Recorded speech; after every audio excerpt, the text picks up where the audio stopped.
So this tails falls off very fast. This is the condition of all the moments axis, right?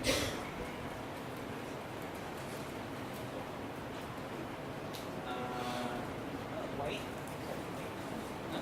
Tail falls off very fast.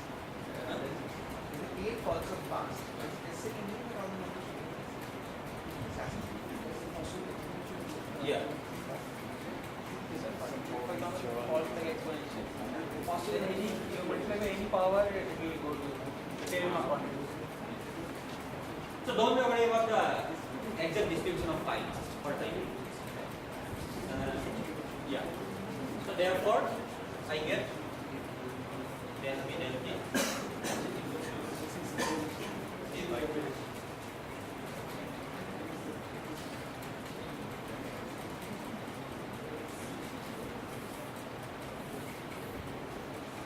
So now I wrote down this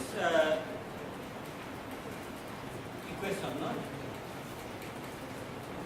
Equal to minus d del rho del x, right?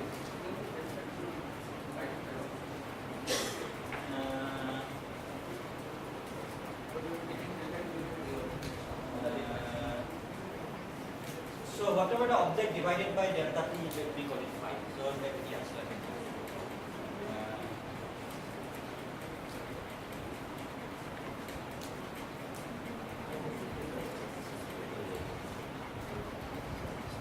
I don't need to, okay, this I can call it a again divided by delta t. So now if you just use the continuity equation, this is del rho del t.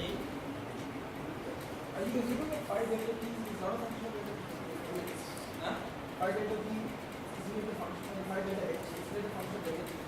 It is a function of delta. Delta t is a parameter. It is a function of delta.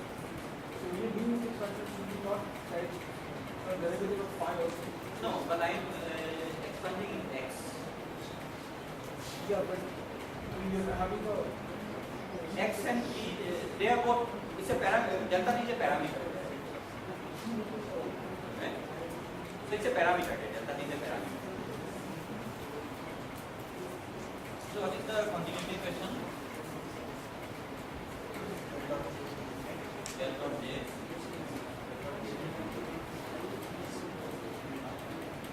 minus del dot j. So this is equal to t.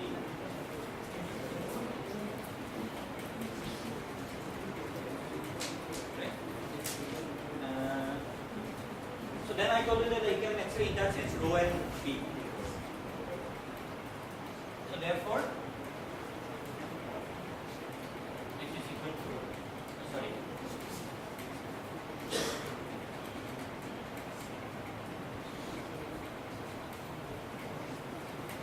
right? So this is something I got it through this derivation, and this is something I got it from known results. Right? So in fact, this was known much before, right? This is some 1800 something. This was fixed. So these are fixed parts. Right? So in this case, whatever be the function phi, we are getting this diffusion equation. Whatever is the distribution of So we are phi. getting this equation so far. For the phi, we are getting this equation. And this I just derived from, or I didn't derive, I just wrote down what was known before. Right? So this was known that diffusion current is proportional to the gradient in rho, and the proportionality constant is diffusion constant. And this was known, continuity equation. So this is called a fixed parts law. So this is the continuity equation, and if I put them together, I get this one. This is the diffusion equation. So diffusion equation was in fact known. Right? It's much before. Huh? Fourier. Yeah. So I am trying to tell you what is Einstein's contribution. Right? So now, what Einstein is, see, this is the same equation, right? So this equation also here, rho and p are the same. Rho and p are the same because I just use the same mapping. So these are the same equation. Therefore, a by 2 must be equal to the diffusion constant. So therefore, what is the diffusion constant?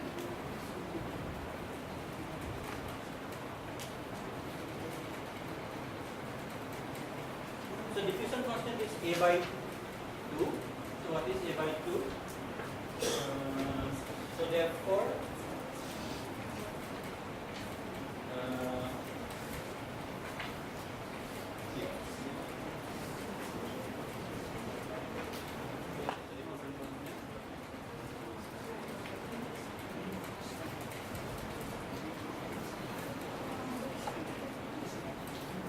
See, there's one more thing. This a which you have written, the integral of this factor, this will also, a in general will also be dependent on time. yeah. Okay. So, So this will when you be compare it with the diffusion constant, the diffusion constant is not in general dependent on time. Yeah, but then delta t into 0. Delta t? Going to 0. This is a delta t. No, I'm saying that, for example, the factor 5, It's not depend on absolute time. It just depends on the increment. Because if there is no time dependent force, there should not be any reason that this jump here is more than the jump somewhere here. That comes from microscopic dynamics. It's just a microscopic It's dynamics. just something. Yeah. So it just therefore depends on the delta.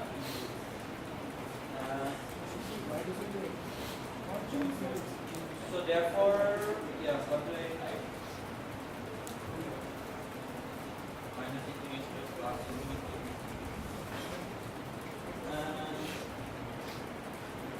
This one I can just write. So this is by definition delta x squared, right? So let me just write delta x squared.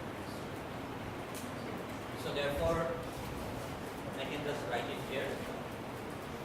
Delta x squared average by 2 delta t and limit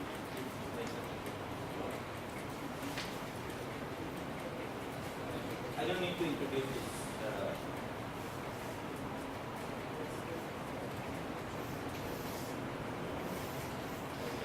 I don't need to introduce it. So therefore, what does it say?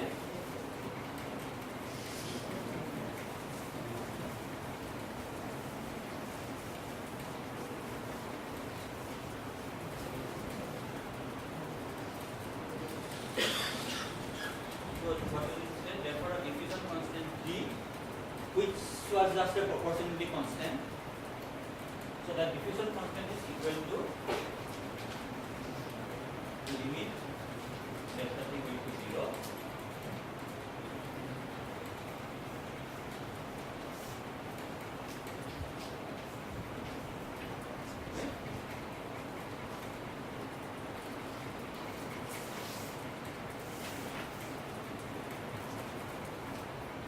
So therefore, this diffusion constant is actually related to the microscopic fluctuations of the medium. Right? So that's why this is called also fluctuation distribution theorem, because the left hand side is a fluctuation, right? Left hand side is fluctuation, and right hand side is dissipation because of this.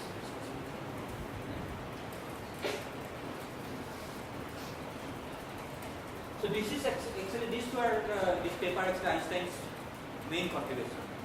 So the diffusion constant, which was known as a constant, proportionally constant between the diffusion current and the gradient in density, he related it to the fluctuations, okay?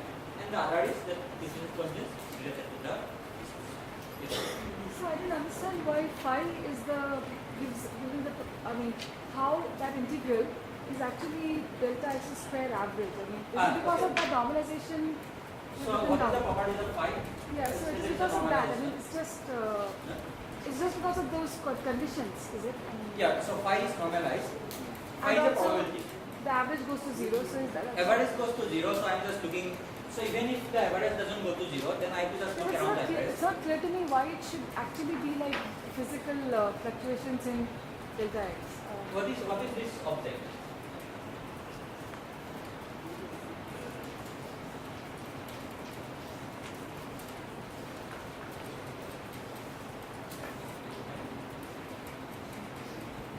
This is the average.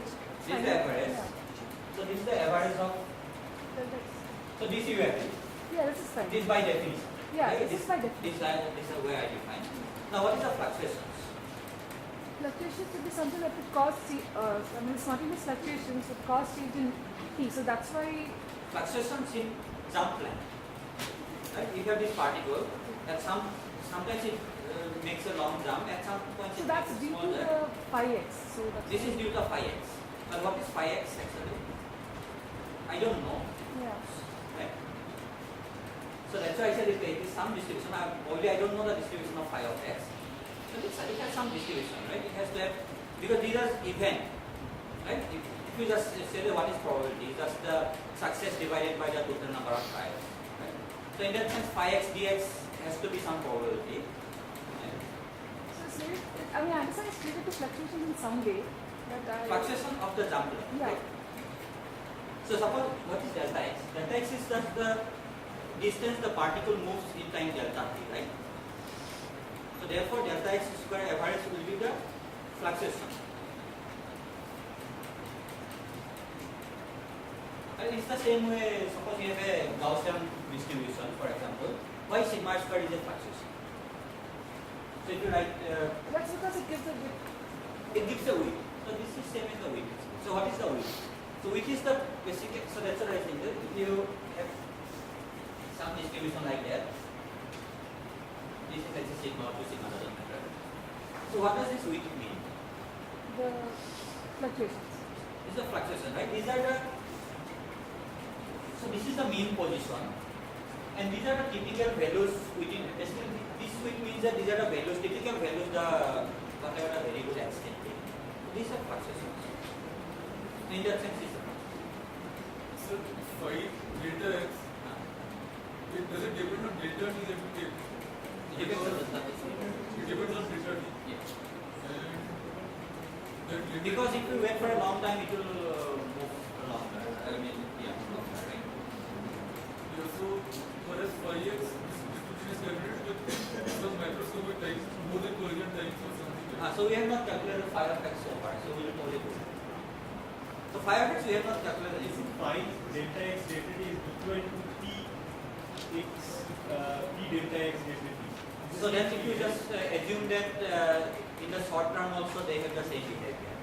Yes, it's Markovian, and you can say this. So I have not told anything about Markov. You haven't said anything, but then you can't do that approximation that phi delta x. that So it is finally it will be. It's not necessary that phi of delta x delta t will be same as p of delta x delta t. It will be same if phi of x is Gaussian. Yeah. Otherwise, it is not going to be. It will not going to be the same because if you take a random walk, for example, suppose you, so here it will be same because I am considering a continuous process, and finally I will assume that phi of x will be Gaussian. But if you suppose consider a discrete process, which is a random walk, so you know that p of x t, if you take a large time limit, it goes to a Gaussian. But this phi is not a Gaussian because it's the two delta functions, right? You can write dxt as, I mean, the limiting case as in the case of delta t tends to small. So t. So what I'm saying is that you don't need actually any information about this phi of x.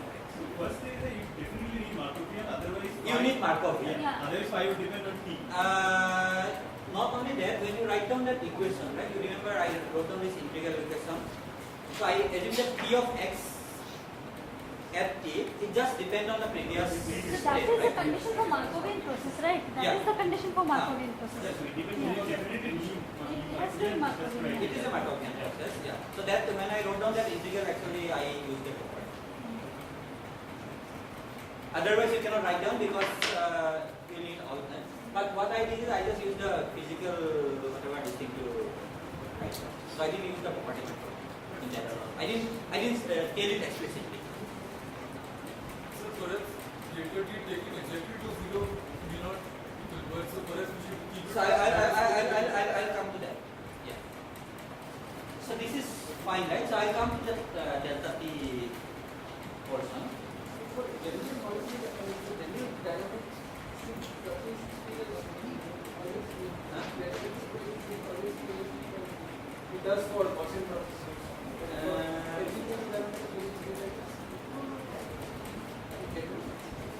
in general, we derive this central limit theorem, right? So for that, So central limit theorem, we didn't use anything about Gaussian. We just use the second one and say that fluctuations is always good. As long as they are independent, the fluctuation always goes like n, right? Yeah. It has to be marked. It has to be Markovian, but Markovian means what? Basically, just the state doesn't depend on the previous days. So this is what I used when I wrote down the equation, the integral equation. Right? So okay, let me just. Is it okay? Right? So then phi delta x is just some, I mean, I don't know, I'm not going to answer it basically. Like, phi delta x is then just the short-term fluctuations in rho in p, whereas that is some pose, I mean, that equation, the diffusion equation is what you get when you coarse it on a larger scale. Yeah. So that phi has just a short, Yeah. So small scale, small time fluctuations in p basically. Yeah. Yeah. So that is Not why we can, necessarily, you can have all higher order terms also. you can have higher, Yeah, but I don't. So, it can be any distribution. I'm saying that. So maybe I'll just go to the next section that is doing. So I'm sorry that I have not. I'm not telling you that phi is a Gaussian, but okay. That is because you should not presume suddenly that okay, why it should be Gaussian. no, but there's a possibility that it is not a Gaussian. Yeah, Like because- what you, for example, like the So how do you know? So you have to measure this, right?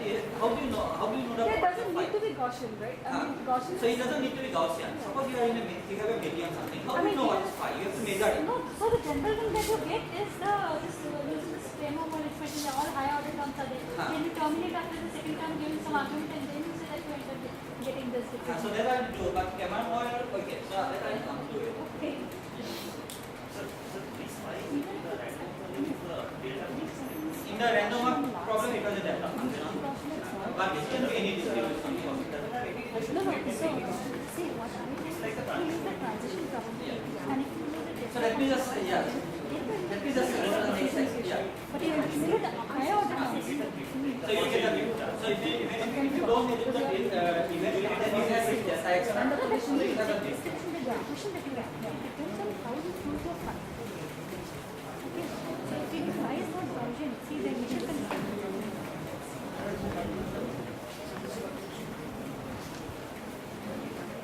So let me derive the property of phi.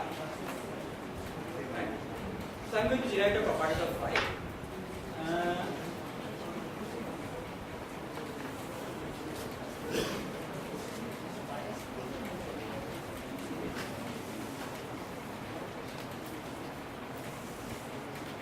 See, I think the confusion is that because you already know this equation and you know that this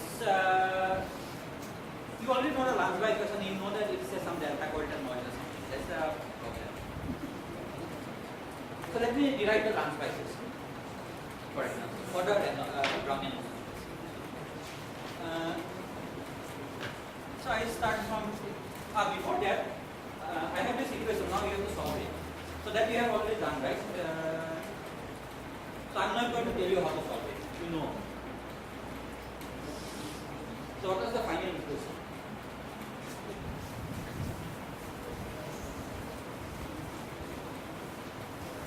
Okay, this is one important thing. This is one.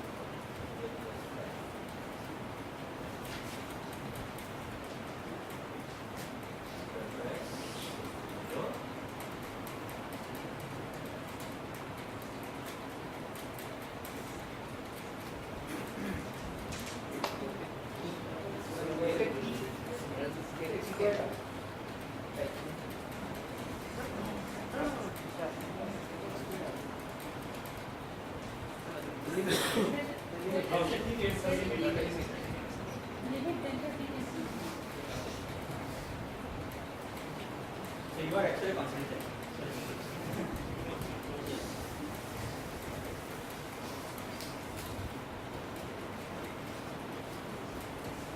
So I have this trajectory, right?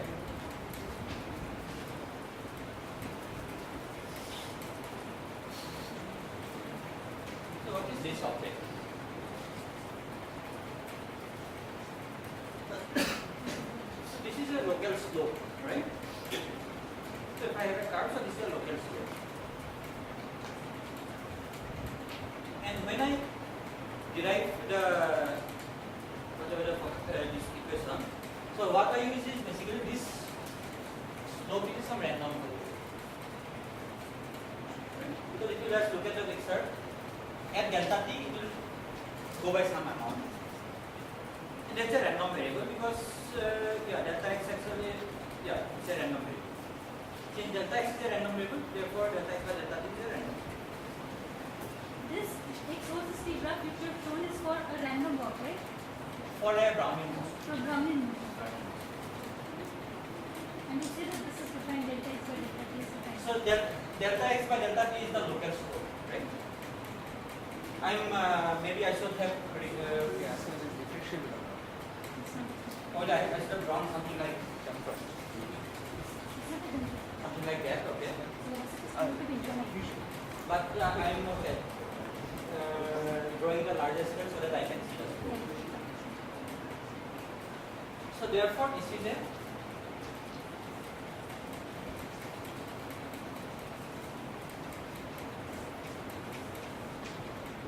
random variable, right? So what is the properties of this? What are the properties of this random variable? First of all, for a So Brownian this motion, clearly should depend on delta, right? I just need to put it out there.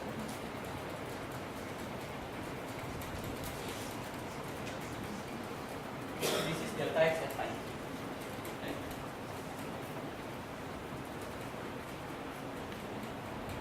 So what is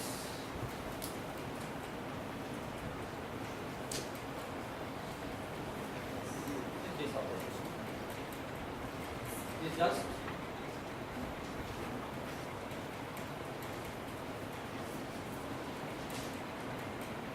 and since it's a symmetric problem, so this is 0, so therefore this is 0. Right?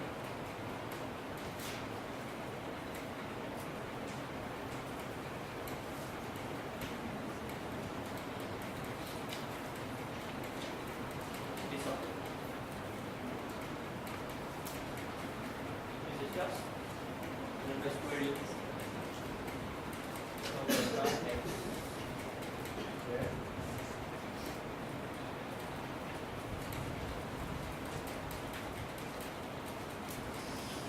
delta x square by delta t square average. I put one delta t here and one delta t. So therefore this is equal to 2 d by delta t. So I am not putting a delta t going to 0 everywhere, but this is 2 d by delta t. Yes.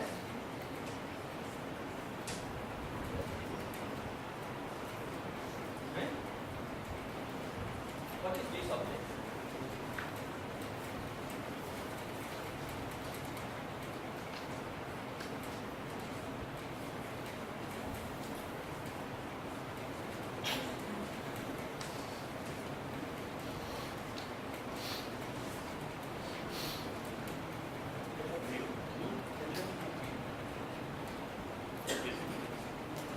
So this will be 1 by delta t square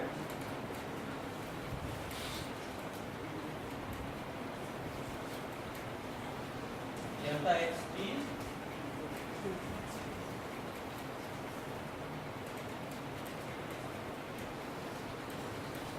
and t prime.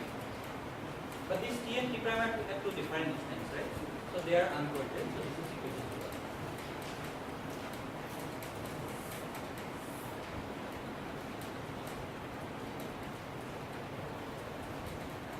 So now I take delta t going to 0.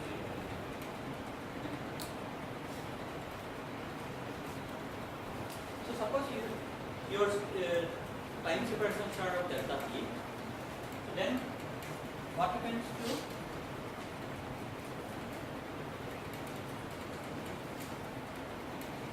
one?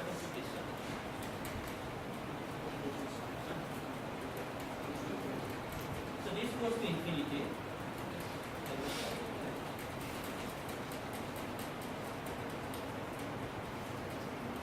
so I have something, let's say this length, let me call it 1 by delta t, and I am measuring in length of delta t.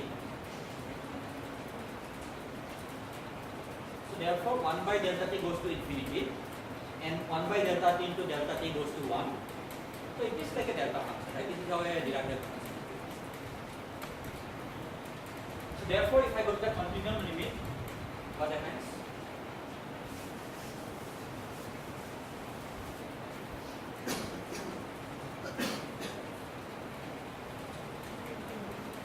dx dt equal to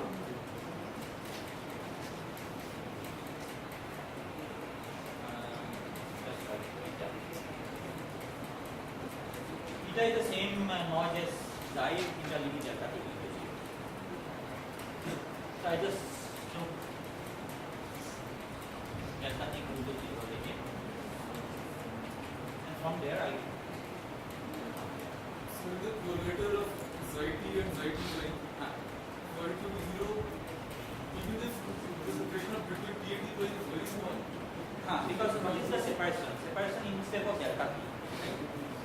So here when I say delta t can be a variable also, but separation is in terms of delta t. So it is like one. So two different time means basically one noise and one other noise. T and t prime is separated. Yeah. So they are two separate noises. But when they are equal, this is the same noise. So therefore it T becomes and T prime are separated at least by delta t. it is at least by delta t. Because I am measuring in time step of delta t. So when I say t not equal to t prime, they are separated by delta. Delta t is the fluctuation. Delta t you can finally take it. It's not very important. You can take it out. Each time delta t. T minus t prime has to be significantly larger than the fluctuation times for the slope. So what is the fluctuation line? The microscopic Yeah. So I not come. Yeah. So what I'm saying here is basically you can just suppose you are looking in a microscope or something. So you can see it's one thick and the other thick. So these are two different lines, T and T prime.